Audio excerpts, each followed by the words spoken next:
नमस्कार दोस्तों, मैं हूं धर्मेश तीजा। मेरी खेती सच्ची खेती में आपका स्वागत है। आज की वीडियो में हम नई वैरायटी पूसा 1847 जो पूसा 1509 से बेहतर बताई जा रही है, पूसा 1847 को खेत में देखेंगे भी, इसका विश्लेषण भी करेंगे। सन 2013 में जब से Pusa basmati 1509 Indian agriculture research institute के द्वारा रिलीज़ हुई थी, इसकी कुछ खासियतें थी, जैसे कि दाना लंबा था, पकने पर दुगना हो जाता था, खुशबूदार है, समय बहुत कम लेती थी पकने में, पैदावार ज़्यादा देती थी पूसा 11-21 की अपेक्षा। तो इसके कारण हम किसानों ने, शेलर वालों ने इसे हाथों हाथ लिया, पास किया, पसंदीदा बासमती वैरायटी बन गई। 1-2 सालों को छोड़कर इस वैरायटी के कारण हम किसानों को बहुत फ़ायदा हुआ, बहुत पैसे कमाए हैं। इस साल भी अच्छा रेट मिल रहा है। एक्सपोर्ट ऑर्डर हो तो रेट भी बहुत अच्छा मिलता है। आजकल या आने वाले समय में अनाज की कमी के कारण इस बासमती वैरायटी की डिमांड बनी रहेगी। पूसा 1692 जो 1509 से रिलीज़ हुई थी बाद में, तो मैं बता रहा था कि कुछ सालों से इन वैरायटीज़ की 1509, 1692 में कई प्रकार की बीमारियां आने लगी हैं। दोनों में पकने पर गिर जाती है, कहते हैं कि इसके पैर नहीं होते। एक तो बकानी रोग, झंडा पत्ता इसका पीछा नहीं छोड़ता। इस साल तो कई प्रकार के इलाज करने पर भी कई फंजीसाइड्स डाले, कार्बेंडाजिम डाला, थायोफेनेट मिथाइल डाला, कई बायो फर्टिलाइज़र भी डाले हैं, लेकिन बकानी से पीछा नहीं छूटा।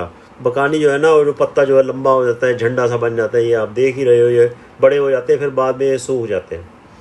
फिर एक और बीमारी बैक्टीरियल लीफ ब्लाइट भी इन दोनों के ऊपर अटैक करती है। पैदावार कम होती है, एक डर सा बना रहता है। तो ये जो दो वैरायटी है, हम छोड़ भी नहीं सकते इनको, क्योंकि समय कम लेती है। जिन्होंने सब्जी लगानी होती है, आलू लगाने होते हैं। अब एक नई वैरायटी जो आई है 1847 आई है। पूसा 1692 भी पास नहीं हुई, इस वैरायटी में भी मज़ा नहीं आया। अब हम सब की नज़र एक नई वैरायटी पूसा 1847 की तरफ है। इसको पूसा 1509 और पूसा 1790 को मिलाने से तैयार किया गया है। ये जो आप शूट देख रहे हो, ये जब 50 दिन की थी 1847, तब ये शूट किया गया था। ये वैरायटी पूसा 1847 जो बैक्टीरियल लीफ ब्लाइट और ब्लास्ट के प्रति रेजिस्टेंट बताई गई है। मतलब ये बहुत ही बड़ी बात है। मेरे खेत में अभी तक ब्लाइट का कोई नहीं आया है, जबकि 1692 में थोड़ी सी ब्लाइट की प्रॉब्लम आई थी, तो स्प्रे भी किए गए थे ब्लाइट से बचने के लिए। तो मैंने इसमें इन दोनों बीमारियों के लिए कोई भी एंटीबायोटिक या फंजीसाइड नहीं डाला है। ये आपके सामने फसल है। फुटाव मुझे इसका 1509 या 1692 से थोड़ा ज़्यादा लगता है, वो भी दिखाता हूँ। हरियाली भी ठीक है, लेकिन पीछे बीच में एक बहुत ज़्यादा बारिश आ गई थी और तेज़ हवा भी हो गई थी, ज़्यादा ही बारिश आ गई। तो ऊपर की कुछ नोक पत्ते जो है ना, कुछ लाल हो गए थे। ये फसल मुझे जो है ना, ये वैरायटी मुझे थोड़ी नाजुक सी लगती है। एक फ़र्क और बताऊंगा, 1509 से 5 दिन ज़्यादा लेगी, ऐसा इंडियन एग्रीकल्चर रिसर्च इंस्टीट्यूट जो साइंटिस्ट है जिन्होंने इसको डेवलप किया है। पैदावार जो है 5 क्विंटल प्रति एकड़ ज़्यादा देगी पूसा 1509 की अपेक्षा। जब नया बीज था तो झंडा पत्ता भी नहीं आया। इस मेरे खेत में एक भी झंडा पत्ता नहीं आया है। 1.25 एकड़ खेत है ये।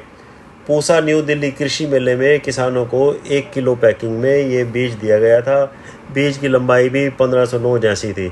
अब आप ये फुटाव दिखाता हूँ आपको। ये लगभग सब जगह पर इसी तरह का फुटाव है। कुछ छोटे छोटे भी नज़र आ रहे हैं, मुझे लगता है कि ये भी बड़े हो जाएंगे। ये फुटाव तो मुझे कुछ ठीक ही लग रहा है, आप खुद देख रहे हो।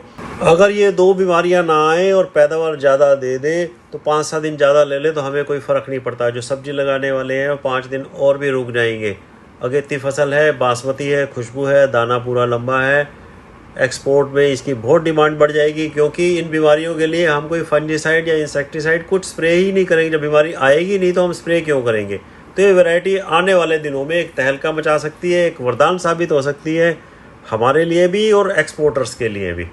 देखते हैं जब ये पकेगी तो इसकी बालियाँ निकलने पे भी आगे दिखाता हूँ आपको भाई क्या दिखता है। जैसा कि मैंने आपको पहले भी बताया कि इसकी रोपाई 2 जुलाई को हुई थी, तो 17 सितंबर को ये आज मैं इसका शूट कर रहा हूँ, तो लगभग 75 दिन की फसल है ये। बालियाँ आप देख रहे हो, मुझे तो ठीक लगती है। लंबाई भी ठीक है और भरी हुई है, दाना भरा हुआ है। फसल की लंबाई भी जो है ना 1509 से थोड़ी सी ज़्यादा है। तो 110 सेंटीमीटर की लंबाई है वैसे, जो IARA ने बताया है। तना मजबूत और साफ़ है, आप देख रहे हो। यहाँ पर तना दिखाता हूँ आपको, गिरने को कोई ज़्यादा डर नहीं लगता मेरे को। एक और बात आप नोट करो, पत्ते थोड़े से चौड़े ज़्यादा हैं, हरे हैं। अगर पत्ते चौड़े होंगे तो फोटोसिंथेसिस और पैदावार जो है ना वो ज़्यादा ही होएगी। अभी 2-3 दिन पहले ना बहुत अच्छी बारिश हुई है, लगातार हुई है, हरियाणा में, एनसीआर, दिल्ली में, वेस्ट यूपी में भी हुई है। तो उससे क्या हुआ है कि दानों के ऊपर थोड़े से ब्राउन से स्पॉट दिख रहे हैं। थोड़ा सा क्वालिटी में मतलब कि फंजीसाइड जो है हमें टॉप क्वालिटी के करने चाहिए। मैंने एमिस्टार टॉप फंजीसाइड किया है, 200 ml प्रति एकड़ किया है, साथ में नीम ऑयल मिला दिया था और पैक्सालोन तो तेले के लिए किया ही था मैंने। तो ये जो फसल जो है अब मैं बताया भी 75 दिन की है, मुझे लगता है कि 20-22 दिन में और लगी है पकने में। तो रोपाई के बाद 95-97 दिन में पककर काटने के लिए तैयार हो जाएगी। मतलब 100 से 3-4 दिन कम में ये तैयार हो जाएगी। पूसा 1509 से 5 से 7 दिन ज़्यादा ले सकती है, पैदावार भी ज़्यादा दे सकती है। हरियाली फुटाव में भी अच्छी है, लंबाई भी थोड़ा ज़्यादा लगती है, बीमारियां ब्लास्ट और ब्लाइट नहीं है। अगर ये 2 बीमारियां नहीं आती ना तो समझो कि बल्ले बल्ले है, इनके लिए स्प्रे ही नहीं करना पड़ेगा, एक्सपोर्ट में बढ़िया परफॉर्म करेगी। जबकि मेरे खेत में पूसा 1692 में बकानी जो है ना झंडा पत्थर रोग बहुत ज़्यादा आया था, BLB का भी अटैक थोड़ा सा आया था। सब कुछ देखते हुए लगता है कि पूसा 1847 जो है ना 20% पैदावार ज़्यादा दे सकती है, 4 से 5 क्विंटल पैदावार दे सकती है। बाकी तो हार्वेस्टिंग पर सब सामने ही आ जाएगा। आपको मेरी वीडियो पसंद आती हो तो इसको लाइक कर दो, शेयर कर दो, सब्सक्राइब कर दो। अंत तक देखने के लिए आपका बहुत बहुत धन्यवाद।